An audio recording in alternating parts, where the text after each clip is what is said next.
जय जिनेंद्र बंधुओं 16 कारण भावनाओं पर आधारित परम पूज्य प्राकृत मर्मज्ञ मुनि श्री 108 प्रणम्य सागर जी महाराज द्वारा रचित तीर्थयर भावना ग्रंथ की 9वीं भावना वेज्जावच्च भावना यानी कि वैयावृत्त भावना का वर्णन गुरुदेव ने 8 गाथाओं के माध्यम से अत्यंत सुरुचिपूर्वक ढंग से किया है। गुरुदेव समझाते हैं कि वैयावृत्त क्या होती है, कैसे संभव होती है और किस तरह की धारणा वाला जीव वैयावृत्त करने में समर्थ हो सकता है। गाथा 66 में गुरुदेव ने बताया कि जो एकांत रूप से इस देह को अर्थात इस शरीर को अशुचि मानता है, अपवित्र मानता है, उसके वैयावृत्त भावना का होना असंभव है। साधु की वैयावृत्त करने में वही समर्थ होता है जो अनेकांत रूप से शरीर और आत्मा के संबंध को जानने वाला होता है।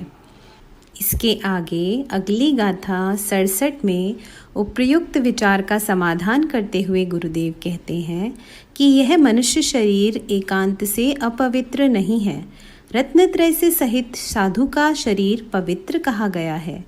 यहाँ गुरुदेव ने हमें एक बहुत ही विस्मयकारी जानकारी दी कि हमें साधु की वैयावृत्त करके यह नहीं समझना चाहिए कि हमने साधु की सेवा कर दी, वैयावृत्ति कर दी, मरहम लगा दी, उन्हें आराम मिल गया।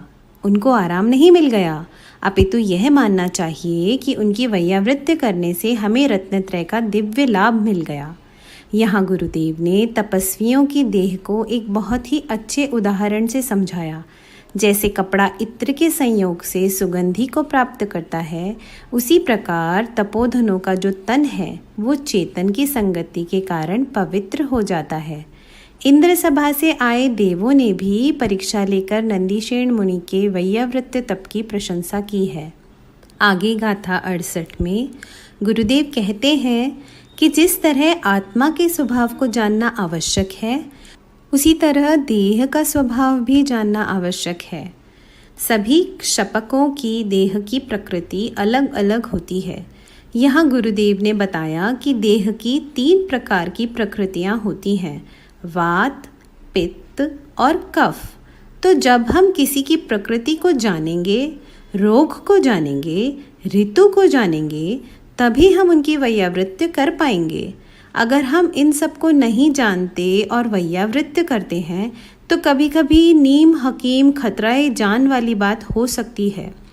गाथा 69 में गुरुदेव कहते हैं कि यह पंचम काल है जिसमें शक्ति की, सहनन की कमी होती है, तो हम वैयावृत्त करके शपक साधु के परिणामों को संभाल पाते हैं।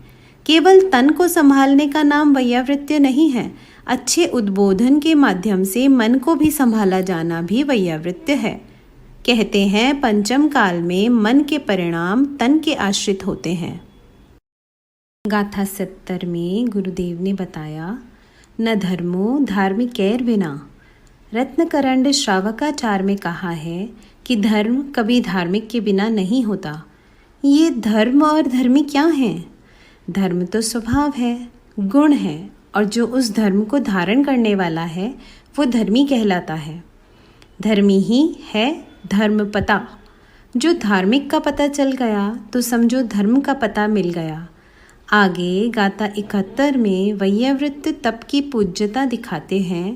कहते हैं कि वैयावृत्त करना अंतरंग तप है और महान उपकारी है। कर्मों की साक्षात निर्जरा में कारण है और इसी तप के माध्यम से अविरत दशा में श्री कृष्ण ने तीर्थंकर प्रकृति का बंध किया था। इसलिए वैयावृत्त की आराधना सदैव करनी चाहिए। गाथा 72 में इसी वैयावृत्त तप के महत्व को बताते हुए गुरुजी कहते हैं कि शरीर सेवा ही चित्त शुद्धि का कारण है। इसलिए साधकों के शरीरगत कष्टों को चारों प्रकार के दान, आहार, औषधि, आवास और उपकरण आदि के माध्यम से दूर करना चाहिए। साधक के गुण स्थानों की विशुद्धि और निर्जरा में सहयोग करना श्रावक और श्रमण दोनों के लिए महत्वपूर्ण है। अब इस वेज्जावज्ज भावना का उपसंहार करते हुए गाथा 73 में गुरुदेव ने कितने ही सरल शब्दों में हमें समझाया कि देखो, साधु की वैयावृत्य या सेवा ही सभी का प्रमुख धर्म है, क्योंकि यह धर्म पथ को प्रकाशित करने वाली है। यह सेवा ही परस्पर में धर्म को बढ़ाती है। उसी तरह यह वैयावृत्ति धर्म है। तो बंधुओं, आज हमने गुरुमुख से वेज्जावज्ज भावना के माध्यम से जाना कि श्रावक और श्रवण को वैयावृत्ति क्यों करनी चाहिए, किस प्रकार वैयावृत्ति करनी चाहिए और कौन सी बातें ध्यान में रखनी चाहिए। वैयावृत्त तप का देखो कैसा ये प्रताप, नंदीशेण मुनि और कृष्ण जी का दूर किया संताप। 9वीं भावना पूर्ण कर हम अपना उपयोग सदा मन लावें, धर्म मार्ग और साधु सेवा में मन लगावें। आगे की गाथाओं के लिए इसी तरह हमारे साथ बने रहिए। जय जिनेंद्र।